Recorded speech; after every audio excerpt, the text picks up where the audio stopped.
ಕನ್ನಡದ ಸಾಂಸ್ಕೃತಿಕ channel Guruveera Kannada blog. ವೀಕ್ಷಕರೇ, ತಮಗೆಲ್ಲರಿಗೂ ನಮ್ಮ ಗುರುವೀರ ಕನ್ನಡ ಬ್ಲಾಗ್ ಸಾಂಸ್ಕೃತಿಕ ಚಾನಲ್ಗೆ ಹೃದಯಪೂರ್ವಕವಾದ ಸ್ವಾಗತ. ತಮಗೆ ತಿಳಿದ ಹಾಗೆ ಈಗಾಗಲೇ 2 ವಿಡಿಯೋಗಳನ್ನು ನಾವು ಬಿಟ್ಟಿದ್ದೇವೆ. ಚಿಕ್ಕಸಿಂದಗಿ ಶ್ರೀ ವೀರೇಶ್ವರ ಶರಣರು, ಸತ್ಪುರುಷರು, ಯೋಗಿಗಳು, ಮಹಾತ್ಮರು ಅವರ ಚರಿತ್ರೆ ಬರೆದಂಥ ಚಂದ್ರಕಾಂತ್ ಬಿರಾದರ್ ಅವರ ಗ್ರಂಥ ಪರಿಚಯ ಹಾಗೂ 2ನೇ ವಿಡಿಯೋದಲ್ಲಿ ವೀರೇಶ್ವರ ಶರಣರ ಜನನ ಮತ್ತು ಬಾಲ್ಯದ ಬಗ್ಗೆ ವಿವರಿಸಿದ್ದೇವೆ. ಈ ಒಂದು ವಿಡಿಯೋದಲ್ಲಿ ನಾವು ಅವರ ಸಂಸಾರಿಕ ಜೀವನದ ಬಗ್ಗೆ ಸ್ವಲ್ಪ ಮಾತನಾಡಲು ಇಷ್ಟಪಡುತ್ತೇವೆ. ಹೆಚ್ಚಿನ ಮಾಹಿತಿಗಾಗಿ ತಾವು ಈ ಪುಸ್ತಕಗಳನ್ನು ಕೊಂಡ್ಕೊಳ್ಬೇಕು ಅಂತ ನಾವು ತಮ್ಮಲ್ಲಿ ಕೇಳಿಕೊಳ್ಳುತ್ತೇವೆ. ಕಡಿಮೆ ಬೆಲೆ ಇದೆ ಪುಸ್ತಕ, 100 ರೂಪಾಯಿ. ನೋಡಿ, ಚಿಕ್ಕಸಿಂದಗಿ ಗ್ರಾಮದ ವೀರೇಶ್ವರ ಶರಣರು ದೇವರ ನಾವದಗಿಯಿಂದ ಚಿಕ್ಕಸಿಂದಗಿಗೆ ಬಂದರು.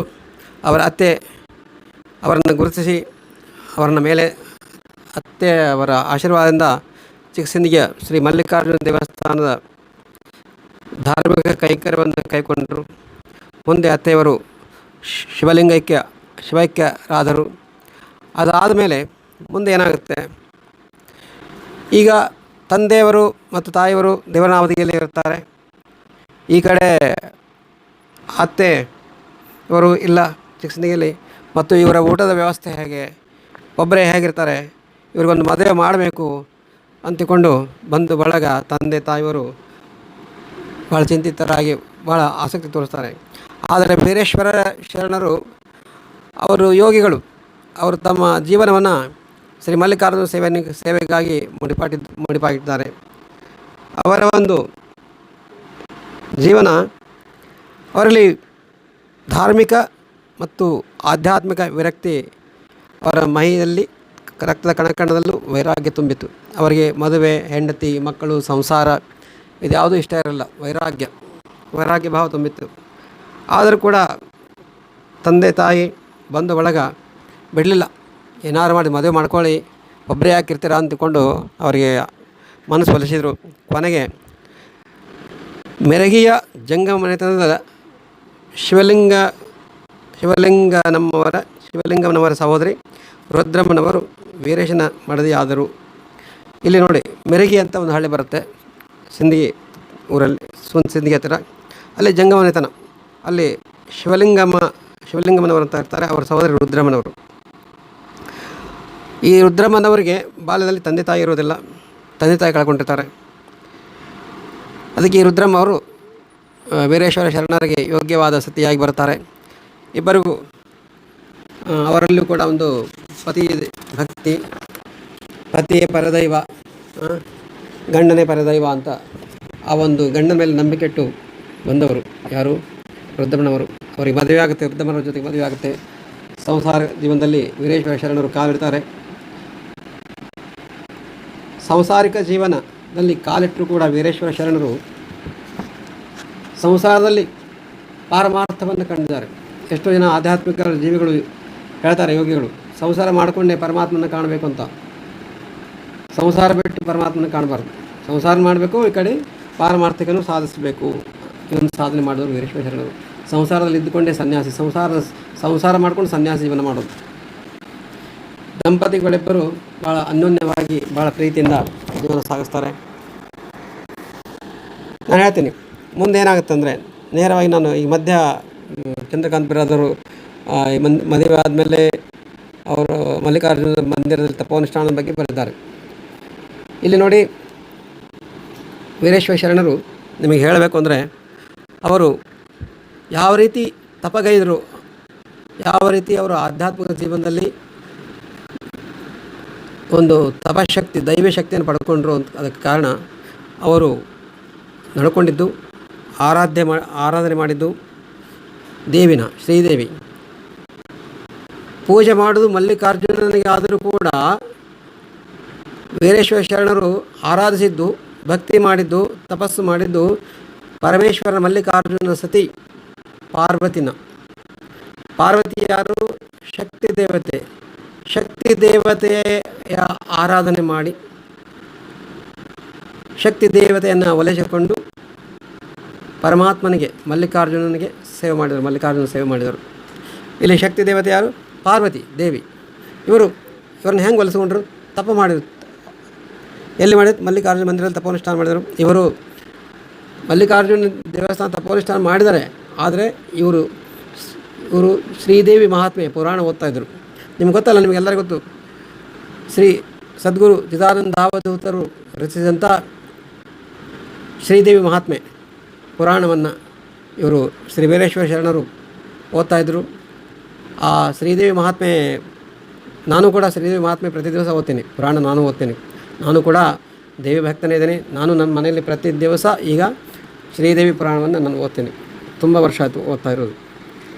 ದೇವಿಯ ಮಹಾತ್ಮೆ, ದೇವಿಯ ಶಕ್ತಿ, ತಪಸ್ಸು, ದೇವಿನ ಹೆಂಗೆ ಹೊಲಿಸ್ಕೋಬೇಕು ಅದೆಲ್ಲ ಪುರಾಣದಲ್ಲಿದೆ. ವೀರೇಶ್ವರ ಶರಣರು ದೇವಿ ಪುರಾಣ ಓದಿಕೊಂಡು ದೇವಿ ಆರಾಧನೆ ಮಾಡಿಕೊಂಡು ದೇವಿನ ಹೊಲಿಸ್ಕೊಂಡ್ರು, ತಪ ಮಾಡಿದರು. ಹಾಗೆಲ್ಲ ಮಾಡಿ ದೇವಿನ ಹೊಲಿಸ್ಕೊತಾರೆ, ಶಕ್ತಿನ ಹೊಲಿಸ್ಕೊತಾರೆ. ಆದರೆ ಈ ಮಧ್ಯೆ ಏನು ಮಾಡ್ತಾರೆ ಅಂದರೆ ಮಲ್ಲಿಕಾರ್ಜುನ ದೇವಸ್ಥಾನದ ಊರು ಹೊರಗೆ ಚಿಕ್ಕಸಿಂದಗಿ ದೇವಸ್ಥಾನ ಹೊರಗಡೆ ಮಲ್ಲಿಕಾರ್ಜುನ ದೇವಸ್ಥಾನ ಇದೆಯಲ್ಲ, ಅದ್ರ ಬಗ್ಗೆ ಹೇಳಿಲ್ಲ. ಅಲ್ಲಿ ಎಷ್ಟು ದಿವಸ ಅಂತಂದರೆ 48 ದಿವಸ ಅಂತ ಎಷ್ಟು 41 ದಿವಸ ಅವರು ಅನುಷ್ಠಾನ ಮಾಡ್ತಾರೆ. ವೀರೇಶ್ವರ ಶರಣರು ಏನು ಮಾಡ್ತಾರೆ? ಶಕ್ತಿ ಮಾತೆ ಉಪಾಸಕರಾಗಿದ್ದರು. ಕರೆಕ್ಟ್, ಅದು ಹೇಳಿದರು, ಉಪಾಸಕರಾಗಿದ್ದರು. ಆಮೇಲೆ ಅವ್ರದ್ದು ಗುರಿ ಏನಿತ್ತಪ್ಪ? ಯಾಕೆ ಇಷ್ಟೊಂದು ಸಂಸಾರದಲ್ಲಿ ಇದ್ದುಕೊಂಡು ಸಂಸಾರ ಮಾಡಿಕೊಂಡು ಹೆಣ್ಣು ಮಕ್ಕಳ ಜೊತೆಗೆ ಇರ್ಬೋದಿತ್ತು, ಆದರೆ ಅವರು ಇರಲಿಲ್ಲ. ಅವ್ರ ಗುರಿ ಏನಿತ್ತು ಅಂದರೆ, ಎಷ್ಟೋ ಜನ ಕಷ್ಟದಲ್ಲಿದ್ದಾರೆ, ಎಷ್ಟೋ ಜನ ಈ ಜಗತ್ತಿನಲ್ಲಿ ಅವ್ರ ಸುತ್ತಮುತ್ತ ಎಷ್ಟೋ ಜನ ಕಷ್ಟಗಳಿದ್ದಾರೆ. ಅಜ್ಞಾನಿಗಳು ಏನೇನೋ ಮಾಡೋಕ್ಕೋಗಿ ಏನೇನೋ ಮಾಡ್ಕೊಂಡು ಜೀವನ ಜ್ಞಾನದಿಂದ ನಡೆಯೋದೇ ಸರಿಯಾಗಿ ಒಳಗೆ ಏನೋ ಕಷ್ಟಕ್ಕೆ ದುಃಖಕ್ಕೊಳಗಾತಾರೆ. ಅಂಥ ದುಃಖಗಳನ್ನ ಕಷ್ಟಕ್ಕೊಳಗಾದ್ರನ್ನ ಸಮಾಧಾನ ಮಾಡುವಂಥ ಶಕ್ತಿ ಇವ್ರದ್ದಾಗಬೇಕು. ಇವರ ದೇಹ ಗುರಿ ಸಂಸಾರದಲ್ಲಿ ಬಿದ್ದು ಕಷ್ಟವನ್ನು ಅನುಭವಿಸ್ತಿರುವ ಜನರಿಗೆ ಸಮಾಧಾನ ತಂದು ಕೊಡಬೇಕು. ಜೀವನ ಅಂದರೆ ಏನು ಅಂತ ಹೇಳ್ಕೊಡ್ಬೇಕು. ಎಷ್ಟೋ ಜನರಿಗೆ ಗೊತ್ತಿಲ್ಲ. ಈಗಲೂ ಕೂಡ ಈ ಕಲಿಯುವುದು 2025 ಇಸ್ವಿಯಲ್ಲಿ ಕೂಡ ಎಷ್ಟೊಂದು ಎಜುಕೇಷನ್ ಮುಂದುವರೆದ ಕಡೆ ಎಷ್ಟೊಂದು ಎಜುಕೇಷನ್ ಮುಂದೆ ಹೋಗಿದೆ. ಆದರೂ ಕೂಡ ಆಧ್ಯಾತ್ಮಿಕ ಸಮಾಧಾನ ಯಾರಿಗೂ ಇಲ್ಲ. ಆಧ್ಯಾತ್ಮಿಕ ಸಮಾಧಾನ ಪಡೆಯೋದಕ್ಕೋಸ್ಕರ ಅಲ್ಲಿ ಹೋಗು, ಎಲ್ಲಿ ಹೋಗು, ಅಲ್ಲಿ ಕೇಳು, ಇಲ್ಲಿ ಕೇಳು, ಆ ಪುರಾಣ ಕೇಳು, ಅಲ್ಲಿ ಹೋಗು, ಇಲ್ಲಿ ಹೋಗು, ಆ ದೇವಸ್ಥಾನಕ್ಕೆ ಹೋಗಿ ಈ ದೇವಸ್ಥಾನಕ್ಕೆ ಹೋಗಿ ಮಾಡ್ತಾರೆ. ಎಲ್ಲಿ ಹೋದರೂ ಸಮಾಧಾನ ಆಗೋಲ್ಲ. ಆದರೆ ನಿಜವಾದ ಸಮಾಧಾನ ನಮ್ಮ ಒಳಗೆ ಇದೆ ಅಂತ ಯಾರಿಗೂ ಗೊತ್ತಿಲ್ಲ. ನಿಜವಾದ ಸಮಾಧಾನ ನನ್ನ ಒಳಗೆ ಇದೆ.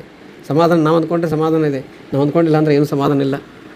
ವೀರೇಶ್ವರ ಶರಣರು ಜನರಿಗೋಸ್ಕರ ಬದುಕಿರು, ಜನರಿಗೋಸ್ಕರ ತಪಸ್ಸು ಮಾಡಿದ್ರು, ಜನರಿಗೋಸ್ಕರ ತಮ್ಮ ಜೀವನವನ್ನು ಧ್ಯೇಯವಾಗಿಟ್ಟರು. ಸಂಸಾರವಿದ್ದುಕೊಂಡು ಇದನ್ನು ತಪಸ್ಸು ಮಾಡ್ತಾರೆ.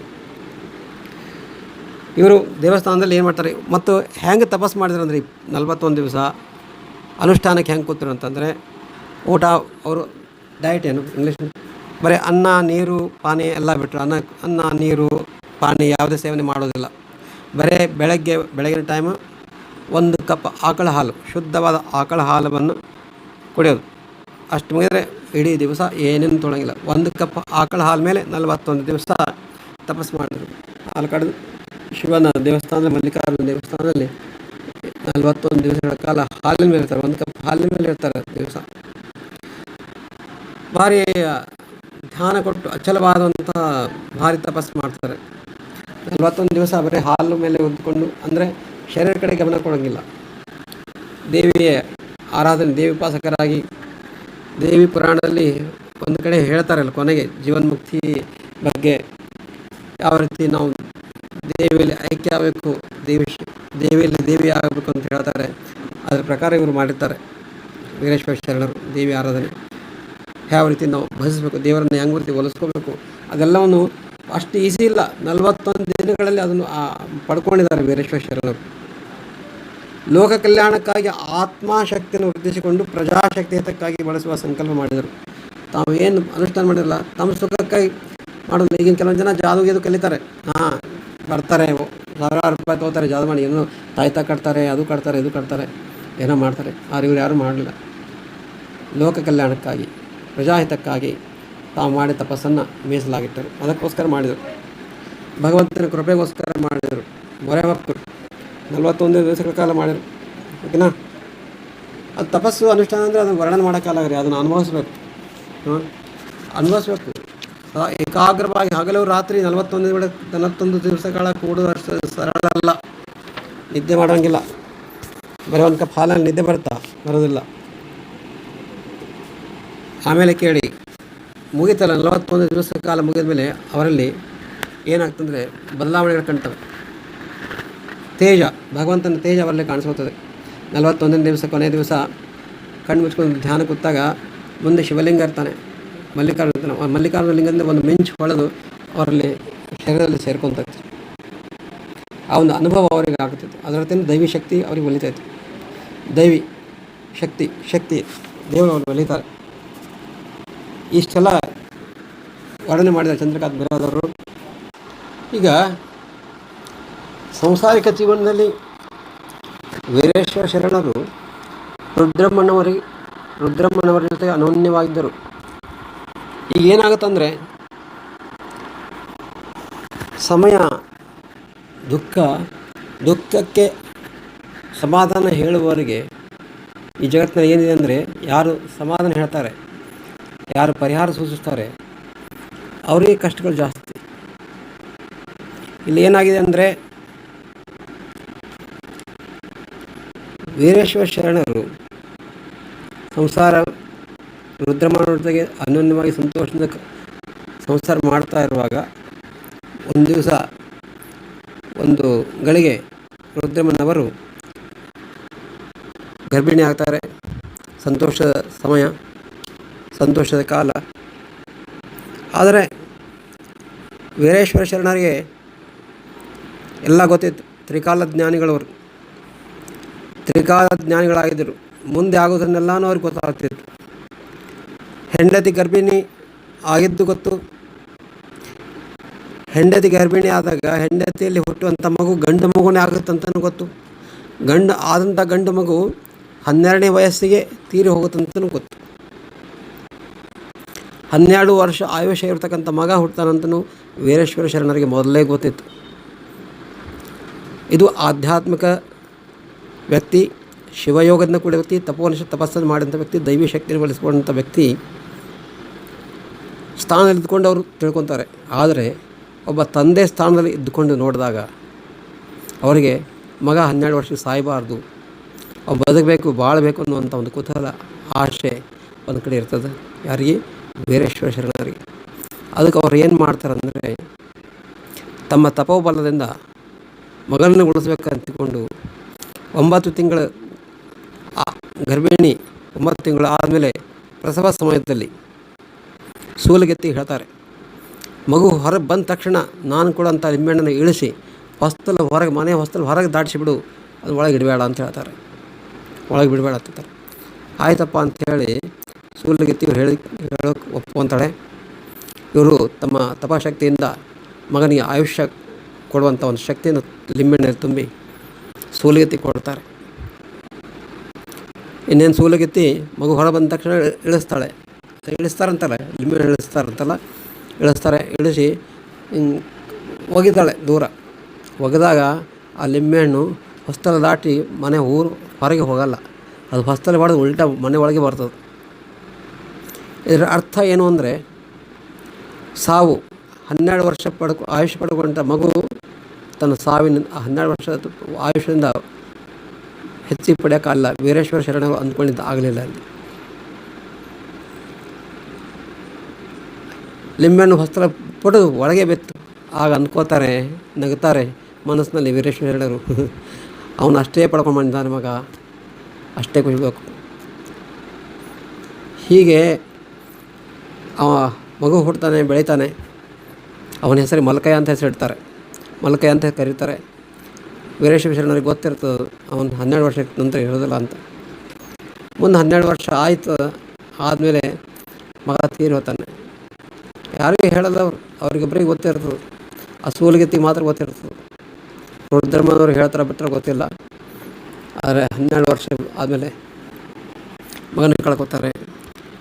ಇನ್ನೊಂದು ಕಡೆ ಒಬ್ಬ ಮಗಳು ಹುಡ್ತಾಳೆ. ಕೆಲವು ವರ್ಷಗಳ ನಂತರ ಅವಳಿಗೆ ದೇವಕಿ ಅಂತ ಹೆಸರಿಡ್ತಾರೆ.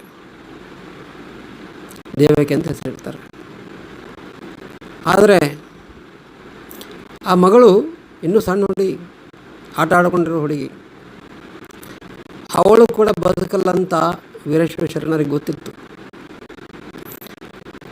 ಒಂದು ದಿವಸ ಏನಾಗುತ್ತಂದರೆ, ಅವ್ರಿಗೆಲ್ಲರಿಗೂ ಗೊತ್ತು ಒಂದು ದಿವಸ ನಾನು ಎಲ್ಲರನ್ನೂ ಕಳ್ಕೊತೀನಿ ಅಂತ ಗೊತ್ತಿತ್ತು ಅವ್ರಿಗೆ ಹೆಂಗೆ ಸ್ಪಂದಿಸಿದರು, ಮುಂದೆ ಅವರ ಆಧ್ಯಾತ್ಮಿಕ ಜೀವನ, ಯುಗ ಜೀವನ, ಲೀಲಾ ಜೀವನ ಯಾವ ರೀತಿ ನಡೀತು ಅಂತ ಮುಂದಿನ ಭಾಗದಲ್ಲಿ ನಾವು ಬರ್ತೇವೆ. ಅಲ್ಲಿವರೆಗೂ ಕಾಯ್ತಾರೆ. ಧನ್ಯವಾದಗಳು. ಶ್ರೀ ಚಿಕ್ಕಸಂದಿ ವೀರೇಶ್ವರ ಶರಣರ ಕಥೆಯನ್ನು ಕೇಳುವವರಿಗೂ ಅದನ್ನು ಈ ಚಾನಲ್ಗೆ ಸಬ್ಸ್ಕ್ರೈಬ್ ಮಾಡಿ, ಲೈಕ್ ಕೊಡಿ, ಶೇರ್ ಮಾಡಿ ಮತ್ತು ಐಕಾನ್ ಬೆಲ್ ಅನ್ನು ಕ್ಲಿಕ್ ಮಾಡಿ. ಧನ್ಯವಾದಗಳು.